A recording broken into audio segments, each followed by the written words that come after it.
देखिए दोस्तों, यदि आप फार्मा मार्केटिंग कंपनी के ऑनर हैं या फार्मा इंडस्ट्री में सेल्स लाइन में काम करते हैं तो ये वीडियो आज आपके लिए बहुत इंपॉर्टेंट होने वाला है। और इस वीडियो को देखने के बाद आपने ना इस वीडियो को हर किसी फार्मा एम्प्लॉय तक तो जरूर शेयर करना है, क्योंकि आप लोगों को पता होगा कि भारत सरकार ने 12 मार्च 2024 को फार्मास्यूटिकल मार्केटिंग प्रैक्टिसेस को लेके बहुत ही सख्त कदम उठाए हैं। भारत सरकार की गवर्निंग बॉडी यूसीपीएमपी यानी union code of pharmaceutical marketing practices ने फार्मा मार्केटिंग कंपनी को मार्केटिंग प्रैक्टिसेस को लेके कुछ दिशा निर्देश जारी किए हैं। यूसीपीएमपी ने अब फार्मा मार्केटिंग कंपनी को निर्देश दिए हैं कि वो डॉक्टर के प्रिस्क्रिप्शन को इन्फ्लुएंस करने के लिए डॉक्टर को कैश, गिफ्ट, हॉलीडे, इसके अलावा होटल स्टे या किसी और अन्य तरह की एक्टिविटी डॉक्टर के ऊपर ना करे।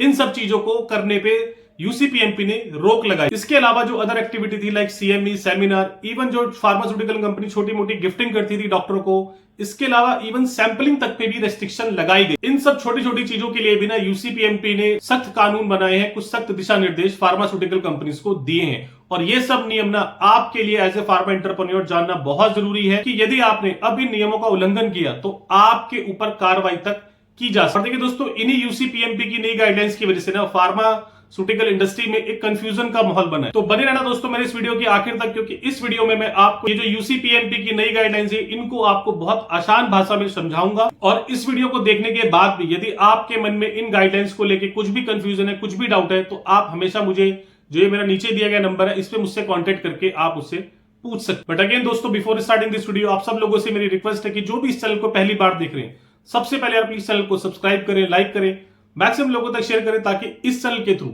जो भी इंफॉर्मेटिव और यूजफुल वीडियो मैं आपके फार्मा करियर या फार्मा बिजनेस के लेके आता हूं, मैं चाहता हूं सबसे पहले आप तक। तो आइए दोस्तों, अब हम समझते हैं कि यूसीपीएमपी ने फार्मास्यूटिकल मार्केटिंग कंपनी को मार्केटिंग प्रैक्टिसेस के लिए क्या निर्देश दिए। उसमें उन्होंने जो सबसे पहला पॉइंट उठाया है ना, वो उठाया है कैश एंड अदर एक्टिविटी। इस गाइडलाइंस में फार्मास्यूटिकल मार्केटिंग कंपनी को कहा गया है कि आप किसी भी तरीके से, किसी भी वे में डॉक्टर को, डॉक्टर के फैमिली मेंबर्स को या उनके रिश्तेदारों को आप कैश या कोई बड़ा गिफ्ट नहीं दे सकते। दूसरा जो पॉइंट इस गाइडलाइंस में हाईलाइट किया वो किया गया है सेमिनार एंड सीएमई को लेकर। देखिए दोस्तों, अभी तक फार्मा कंपनी क्या करती थी कि वो कोई सेमिनार या CME out of India organise कराते थे और उस सीएमई सेमिनार में डॉक्टर के ग्रुप्स या डॉक्टर की फैमिली तक को वो विदेश लेके जाएगा। लेकिन यूसीपीएमपी ने ये बहुत क्लियर कर दिया कि अब आप डॉक्टर को, डॉक्टर के ग्रुप्स को या उनकी फैमिली को सीएमई या सेमिनार के नाम पे विदेश नहीं ले जा सकते हो। इस पे उन्होंने बिल्कुल रेस्ट्रिक्शन लगा दी। यदि इसके अलावा कोई आप सीएमई या seminar within India organise कर रहे हो तो उस सेमिनार या सीएमई में भी केवल आप उसी डॉक्टर का खर्चा उठा सकते हो, उसी डॉक्टर का एक्सपेंस बियर कर सकते हो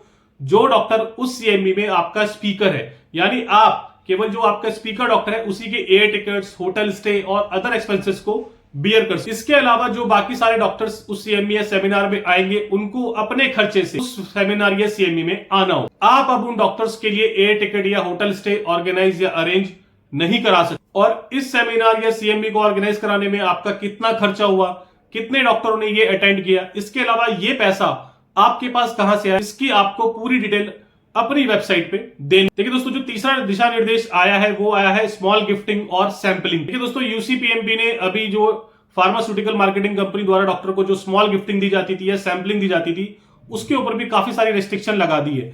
अब आप केवल डॉक्टर को small input like pen, diary या कैलेंडर ही एज ए गिफ्ट दे सकते। पर इस तरह की स्मॉल एक्टिविटी की भी क्वांटिटी और बजट यूसीपीएमपी ने फिक्स किया। अब आप एक डॉक्टर पे पूरे साल में सिर्फ और सिर्फ 1000 रुपए तक की इस तरह की गिफ्टिंग कर सकते। Same way with sampling, sampling की क्वांटिटी को भी बहुत रेस्ट्रिक्ट कर दिया गया है। अब आप एक डॉक्टर को अपने प्रोडक्ट के सैंपल उतनी ही क्वांटिटी में दे सकते हो जितना 3 पेशेंट को ठीक करने में डोज दी जाती है। और इस तरह की सैंपलिंग में ना आप पूरे साल में केवल 12 डोज तक ही एक डॉक्टर को कर सकते। और जितने भी ये सैंपल्स आप डॉक्टर्स को दे रहे हो उनके ऊपर फ्री सैंपल लिखा होना कंपलसरी है।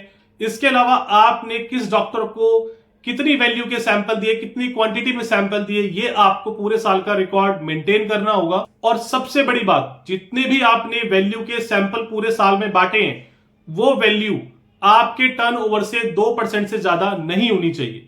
मतलब कि आपने यदि पूरे साल में 1 करोड़ का टर्नओवर किया है तो आप पूरे साल में केवल 2 लाख रुपए से ज्यादा के सैंपल नहीं बांट। चौथा जो दिशा निर्देश जारी किया गया फार्मास्यूटिकल मार्केटिंग प्रैक्टिसेस को लेके वो है on claims and promotion of product. कि जो भी क्लेम आप अपने प्रोडक्ट को प्रमोट करने के लिए डॉक्टर के चैम्बर में यूज कर रहे हो या अपने प्रोडक्ट को एडवर्टाइज कर रहे हो वो क्लेम्स आपके एविडेंस बेस्ड होने चाहिए। उन क्लेम्स की पूरी रिसर्च एंड स्टडी पेपर आपके पास होने चाहिए, और वो जो स्टडी और रिसर्चेस हैं वो कोई बहुत ज्यादा पुरानी नहीं होनी चाहिए, वो अप टू डेट होनी चाहिए। 100% सेफ। अब आप इस वर्ड को अपने प्रोडक्ट के प्रमोशन में यूज नहीं कर सकते, और इसके अलावा आप अपनी मेडिसिन के एडवर्टाइजमेंट या प्रमोशन में no side effect word use नहीं कर, क्योंकि ये बात आप भी जानते हो कि हर कोई मेडिसिन, हर कोई केमिकल सब्सटेंस का कुछ ना कुछ साइड इफेक्ट तो जरूर हो। तो इस तरह के कोई भी क्लेम अब आप अपने प्रोडक्ट के प्रमोशन के लिए, एडवर्टाइजमेंट के लिए नहीं कर। इसके अलावा आप किसी भी डॉक्टर के नाम को, डॉक्टर की पिक को अपने प्रोडक्ट प्रमोशन के लिए यूज नहीं कर सकते। एक और बहुत इंपॉर्टेंट बात प्रोडक्ट प्रमोशन में जो आपको ध्यान रखनी है कि अब से आप अपने कंपटीटर प्रोडक्ट का ब्रांड नेम यूज करके, उससे ब्रांड नेम से कंपेयर करके आप अपने प्रोडक्ट को एडवर्टाइज नहीं कर सकते।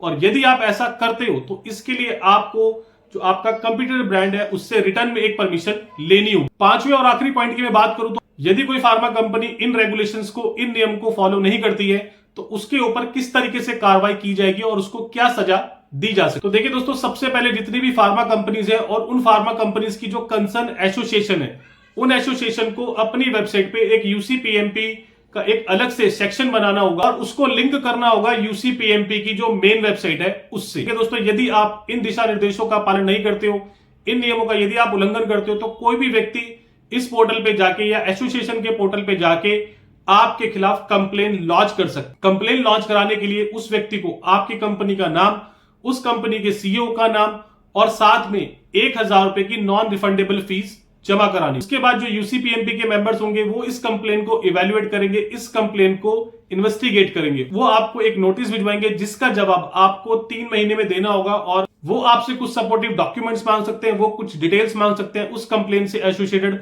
तो ये सब डेटा, ये सब चीजें आपको उनको प्रोवाइड करनी। और यदि आप उस कंप्लेन के अगेंस्ट दोषी पाए जाते हो तो सबसे पहले तो जो वो फार्मास्यूटिकल कंपनी होगी उसको एसोसिएशन से बाहर कर दिया जाएगा, और जो भी आरोप आप पे साबित होंगे भारत संविधान के हिसाब से उस आरोप के प्रति जो सजा है वो उस कंपनी के सीईओ को दी जाएगी। इसका मतलब as a CEO, company owner, ये जिम्मेदारी केवल आप ही की होगी यदि आपकी कंपनी में कोई भी व्यक्ति इस तरह की अनएथिकल प्रैक्टिसेस को कर रहा है। देखिए दोस्तों, यूसीपीएमपी के इन दिशा निर्देश के बाद फार्मा मार्केटिंग प्रैक्टिस में कुछ चेंजेस तो जरूर आएंगे, और वो चेंजेस आने बहुत जरूरी भी हैं, और वो आपकी कंपनी के लिए फ्रूटफुल भी होंगे और पॉजिटिव भी होंगे। कि मैं हमेशा हर फार्मा कंपनीज को यही एडवाइस करता हूं कि आपको जो आपकी सबसे पहली प्रायोरिटी है वो आपका प्रोडक्ट होना चाहिए, और आपको एक साइंटिफिक तरीके से, एक रैशनल तरीके से अपने प्रोडक्ट की मार्केटिंग करनी और अपने प्रोडक्ट को बेचना आना चाहिए। और इसके लिए आपको चाहिए रेगुलर ट्रेनिंग। फार्मा कंपनी है, वही फार्मा कंपनी ऑनर इस नियम से फायदा उठा पाएंगे जो अपनी कंपनी में सिस्टम्स को वैल्यू करते हैं, जो अपनी कंपनी में बेसिक्स पे ध्यान देते हैं, या अपनी और अपनी टीम की ट्रेनिंग और डेवलपमेंट पे रेगुलर काम करते हैं और उस पर ध्यान देते हैं। दोस्तों, बेसिक्स और सिस्टम फार्मा कंपनीज के अगर देखें तो शुरुआत से एक ही रहे हैं और एक ही होने चाहिए, और वो है कि आपकी जो पहली प्रायोरिटी है वो आपका प्रोडक्ट होना चाहिए, और आपका प्रोडक्ट किस तरीके से डॉक्टर के पेशेंट को हेल्प करेगा, किस तरीके से वैल्यू एडिशन करेगा, इसी बात पे फार्मा कंपनीज का सबसे ज्यादा फोकस होना चाहिए। दोस्तों, कोशिश करी मैंने इस छोटे से वीडियो में आपको ये जो यूसीपीएमपी की नई गाइडलाइंस आई थी इनके बारे में डिटेल में और अच्छे से समझाने की। बट इसके बाद भी यदि आपके दिमाग में कोई डाउट रहता तो आप मुझसे मेरे नीचे दिए गए नंबर पे कनेक्ट कर सकते हो। I will definitely help you out. Thank you दोस्तों, have a very great day.